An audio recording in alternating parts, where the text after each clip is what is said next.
Between 1968 and 1972, America launched 9 human missions to the moon, 6 of which successfully touched down, allowing 12 men to walk on the lunar surface.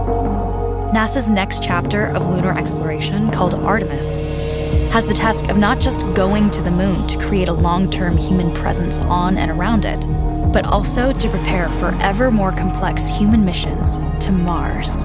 In short, everything we must be able to do here, we must first do here. So, what will an Artemis mission look like?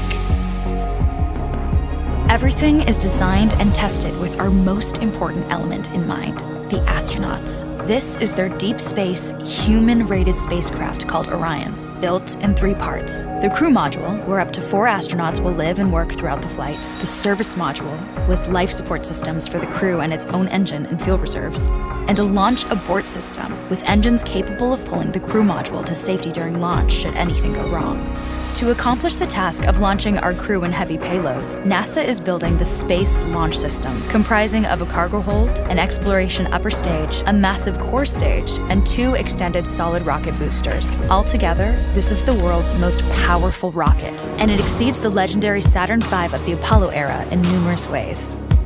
Sitting on the launch pad, the entire rocket, fully fueled, weighs just over 6 million pounds, 5.2 million of which is just the fuel. Once ignited, there is no stopping what comes next. All 4 RS-25 engines and the 2 solid rocket boosters come to life, thundering our crew upwards. 2 minutes after ignition, the solid rocket boosters are spent and released. 8 minutes after launch, the core stage is depleted and separated.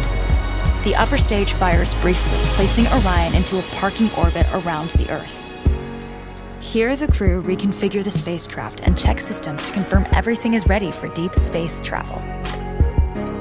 With a go from mission control, the crew reignite the exploration upper stage engines to leave Earth entirely. The exact timing of this maneuver is critical to reach a speed that can escape Earth's gravitational pull, but also put Orion on a course that will intersect the moon days later.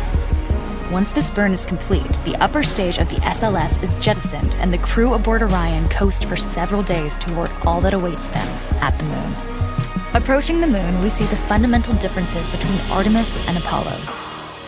Instead of requiring Orion to serve as an expendable lunar command module or to carry a constrained lunar lander, the Artemis missions will take advantage of a different approach: pre-staging. Everything needed for lunar missions will be positioned in advance by commercial and international partners. This includes rovers, science experiments, and human-rated systems on the surface. But it also includes a dedicated lunar station in orbit around the moon called Gateway. Here at this station, we can pre-stage a robust lunar lander and establish a strong communications relay. Designed with open standards, the Gateway can be expanded as new missions and partnerships develop, allowing multiple human missions on the moon at the same time and enabling ongoing science to be conducted even between human missions. The Gateway is also capable of adjusting its orbit to allow access to every part of the moon, something the Apollo missions could not do. But the real key in this approach is placing Gateway in a unique halo orbit to perfect the maneuvers needed for Mars missions. And with the growing list of commercial and international opportunities, Gateway is the ideal hub between Earth and all that lies beyond. Returning to our crew as they approach Gateway, the Orion must match the elliptical orbit of the station in order to successfully dock. Once on board, pre-selected crew members transfer to the lunar lander, while those assigned to Gateway remain on station.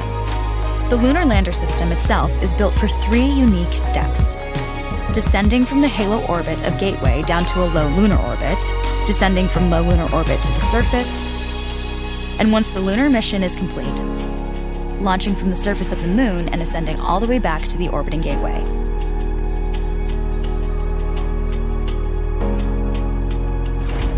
Once back aboard the Orion spacecraft and undocked from Gateway, the crew fire their engine once to break out of the halo orbit and once again to sling the spacecraft around the moon, placing it on a multi-day trajectory back towards Earth. As they near the end of this journey, the service module is released, and the crew module is oriented heat shield first. Entering Earth's atmosphere at 25,000 miles per hour, the friction of air slows Orion considerably, while also subjecting it to temperatures of 5,000 degrees. With the Orion now at just 300 miles per hour, a series of parachutes uniquely tested and produced for this moment deploy, decelerating the craft to just 20 miles per hour for splashdown. With each successful mission, Artemis ushers in the next wave of men and women to explore our moon and prove that together we are ready to go beyond.